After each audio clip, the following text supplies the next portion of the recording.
Well, there's a new poll out of the worst presidents since World War II. Yeah, that's 70 years worth of presidents to pick from. So, guess who's number one? According to 1/3 of American voters, it's President Obama, and he's worked hard to earn it, especially recently by defying Congress and subverting the rule of law. Even the Supreme Court just ruled against his overreach. Well, the president, however, is unfazed by his critics. It's not crazy. It's not socialism. You know, it's not, you know, the imperial presidency, or so sue me. As long as they're doing nothing, I'm not going to apologize for trying to do something. Okay, so that didn't go very well. Eric, since you've had a troubling hair day, we're going to let you go first. Yeah, what is with the hair lately today? Let's Ryan Seacrest. So where did that attitude come from? Wow, really? I mean, the man who was just voted the worst president since World War II, you think he'd be a little bit more humble. What do you mean, so sue you? How about just do your job so we don't have to sue you, and stop with all the executive orders on things that really matter, like immigration and the other things, and pointing NLRB. I find it makes me angry when he acts like that. Yeah, when he acts that attitude, like, I'm going to do it, so sue me. Yeah, screw you. Greg? Well, look, is he the worst president in the last 70 years? That's kind of an insult, I mean, to him, because he could have been the worst for 250 years, and I include Belgium, other countries. His failure is so vast, you can see it from space. Wow. Which is why aliens no longer want to invade us. They're like, that was a cool place in the 90s, not anymore. So why is he unpopular? I made a list. Obamacare, the IRS, DOJ, Snowden, Bergdahl, VA, Solyndra, Fox and Friends, Benghazi, the board of Fox and Friends. Did you say Fast and Furious? I was like, why did you? Fox and Friends. The border, Iraq. Fox and Friends ruined him. That is not a resume. That is a hurricane, and he's destroying everything in his path. That's why this poll is so damaging to him. But he doesn't care. You'd fool yourself into thinking that this bothers him. He chuckled over his breakfast of dog sausage. Oof, I love sausage, but I'll pass on the dog. Okay, Miss Marino. Spicy. He eats dogs. I know. Well, the poll numbers have been going down steadily since the re-election, just about then. So he wins re-election quite handily, then they start going down from there. But the 6th year of any second term for any president is usually a very tough one. So in some ways, you could look at the White House, you could say, well, there's nowhere to go but up from here.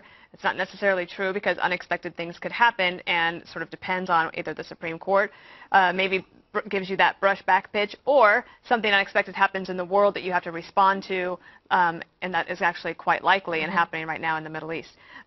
So a president has a choice at this point, so you can determine right now, not with passivity, but you have to be active, make a choice, how are my last 2 years going to go?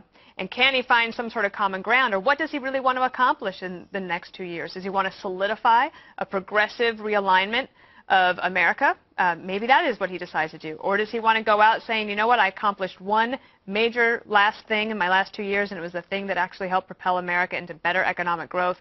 If he chose to do tax reform, I actually think that he might be able to get it done. Last point on that is that in 1992, Marlon Fitzwater told me about that time frame, and that he said, you know, if anyone would have told him that George H.W. Bush would actually be revered and respected around the world just, 15 years after his presidency, he said no one would have believed it, at least the staff at the time. But they stuck with him, and then over time, things do happen, that things get a little bit better. I don't know if that will happen for President Obama, but I assume that's how they're Remember, President Bush said there's still books coming out about the first president. Washington. Right, George Washington. So, we'll see what happens. By the way, I think these are really good numbers for Obama.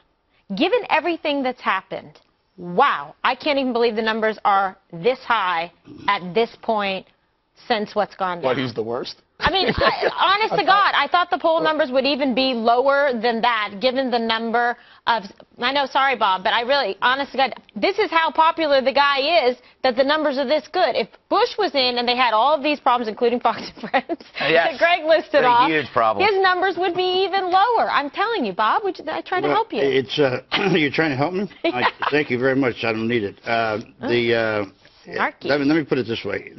When you poll somebody who's in office, you're obviously going to get a very high negative. George Bush is number 2, but he's fading now. His numbers are going down.